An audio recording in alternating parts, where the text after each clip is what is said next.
The transfer goes out on the first of every month. You set it up as an automatic payment 18 months ago because the conversation every month was becoming something you didn't have the emotional energy for on top of everything else. Now it just goes $1,200 every first, like a second rent, like a bill you never signed up for, but somehow became responsible for paying anyway. You don't talk about it at work. You don't talk about it with your friends. Not really, not the full version. You give the edited version when it comes up. Nah, I helped my parents out a bit. That's the sentence, clipped, final, designed to close the subject before someone asks a follow-up question that would require you to explain that a bit is $14,400 a year and that you haven't maxed your 401k in 2 years because the math stopped working when this started. This is your financial life at 31, and no one prepared you for any of it. Here is how it started. It didn't start with a conversation. Nothing this significant ever starts with a conversation when you're from the kind of family that doesn't have financial conversations. It started with a phone call. Your mom's voice had something in it that wasn't panic. Panic would have been easier to respond to.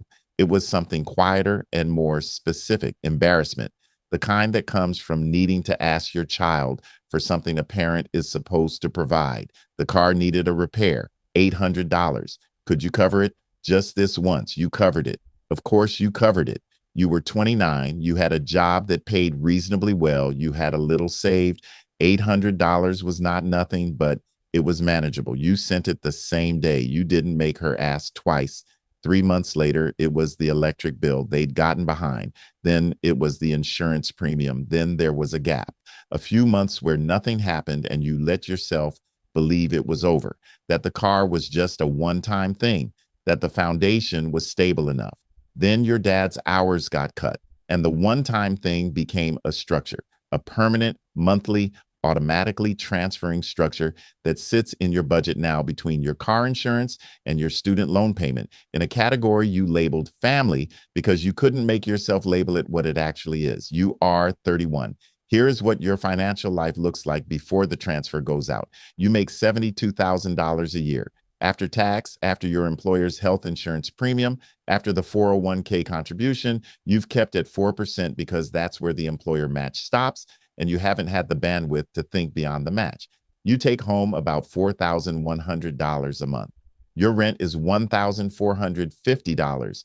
Your student loans are $380. Your car is $290. Utilities, subscriptions, groceries, the other costs of being alive in the 21st century.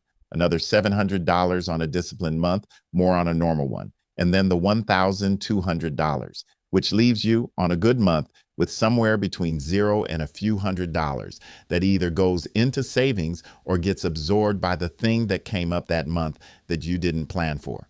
There is always a thing that comes up. The financial term for your situation is sandwich generation, the cohort of adults caught between supporting aging parents and trying to build their own financial future simultaneously.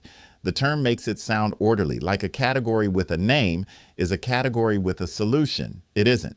It is just a name for the feeling of being pulled in two directions by two sets of legitimate needs, with one income and no instruction manual. Here is the thing about the money that the money conversation always misses. The money is not the hardest part. The hardest part is what the money means, what it represents about your family, your childhood, the version of your parents that you needed to believe in, the version that had everything handled. That was the foundation. That was the people you were supposed to be able to fall back on. And now the architecture of that belief is visible in a way it wasn't before. And you can see the gaps that were always there, and you are standing in one of them. Your parents are not irresponsible people. This is important, and you know it, and you have to keep reminding yourself of it when the resentment comes up, because the resentment comes up, not constantly and not in ways you're proud of, but it comes up on the months when something unexpected hits your account and the $1,200 has already gone and you are doing math at 11 p.m. on a Wednesday that doesn't work out. You are not resentful of them. You are resentful of the situation. You understand intellectually the difference. Emotionally, at 11 p.m. on a Wednesday, the distinction is less clean. Your parents worked. They worked hard. They just never had the conversation either. The money conversation, the retirement conversation, the what happens if conversation that most families defer until it's too late to have proactively and are then forced to have reactively. In crisis, with a phone call that starts with the voice that isn't panic. The financial literacy that was never modeled for you is now yours to figure out at the same time as you figure out how to build a financial life that can carry two households instead of one. Here is what this does to the other decisions. You are 31. The decisions that get made between 28 and 35 are the ones that compound the longest. The retirement contributions you make in your 30s have more time to grow than the contributions you make in your 40s. The house you buy at 32 instead of 38 appreciates for 6 additional years before you need to think about what comes next. The emergency fund you build now is the buffer that keeps a crisis from becoming a catastrophe. You know this. You work with spreadsheets. You understand compound interest. You can articulate clearly and correctly why every year you delay building your own financial foundation costs you more than the year before it. And then the first of the month comes, the $1,200 goes out, and the contribution you were going to increase this month gets deferred again. The down payment fund that was supposed to reach its target by the end of this year is going to take another year. The emergency fund sits at $4,000, less than 1 month of your real expenses, nowhere near the 3 to 6 months that every financial planning resource tells you to hold. Because every time it gets close to growing, something pulls it back. The compounding is happening, just not the kind you planned for. Here is what you have not said out loud. You have not told your parents the full picture of what this costs you. You have not sat down and explained the retirement contributions you've deferred, the savings goals that have moved, the math of what $1,200 a month means across a decade if it compounds in your account versus theirs. You haven't said it because saying it would require them to feel it, and you cannot make your parents feel like a burden. You will not do that. It is not available to you as an option. So you carry the weight and you manage the face you show them. When your mom asks how you're doing financially, you say fine. When your dad mentions that he feels bad about the arrangement, you say, don't worry about it. I'm fine. It's not a big deal. The conversation closes, the transfer goes out, the thing continues. This is the invisible cost that no financial model accounts for, not just the money, the management of the money's emotional meaning, the ongoing performance of being okay with something that has real costs you are not allowed to name. The relationship tax, the way that financial dependency, even when it flows from genuine love, creates a current of obligation and guilt and unspoken accounting that runs underneath every conversation and changes the texture of every interaction in ways that are real and unmeasurable and permanent. Here is what other people in your situation are doing, because you are not alone in this, even though it feels like it. About a quarter of adults in their 30s provide some form of financial support to parents or in-laws. The number is higher in communities where multi-generational financial interdependence is the cultural norm, and lower in communities where it isn't. But the financial pressure is consistent across demographics. The average amount transferred is difficult to measure because most of it is informal. Cash, paid bills, covered emergencies, and never shows up in any study. What does show up is the downstream effect. Adults who financially support parents retire later, accumulate less, and carry higher levels of financial stress than comparable adults who don't. Some people in your situation have the conversation, the real one.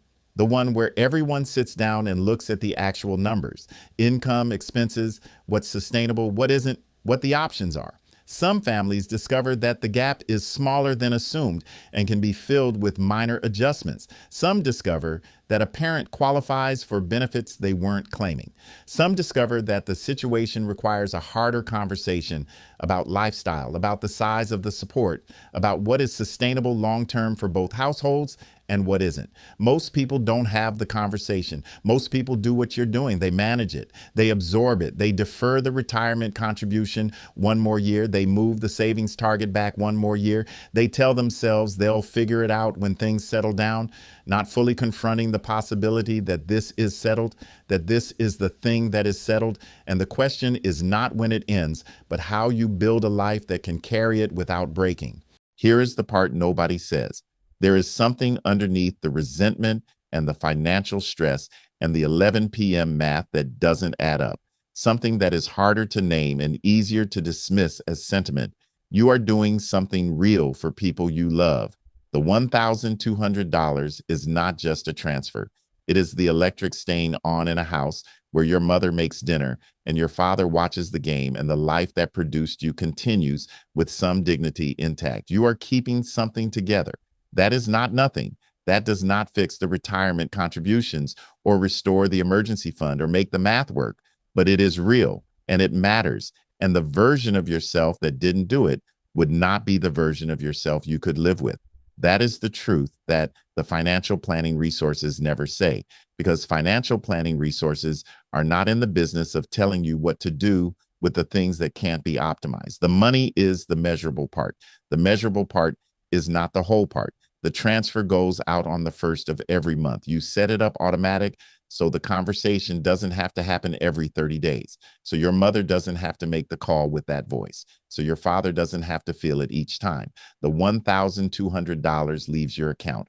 The retirement contribution stays where it is. You close the spreadsheet. You call your mom on Sunday like you always do. She asks how you're doing. You say fine. She says she's proud of you. You say thanks, mom. Neither of you mentions the transfer. Neither of you has to.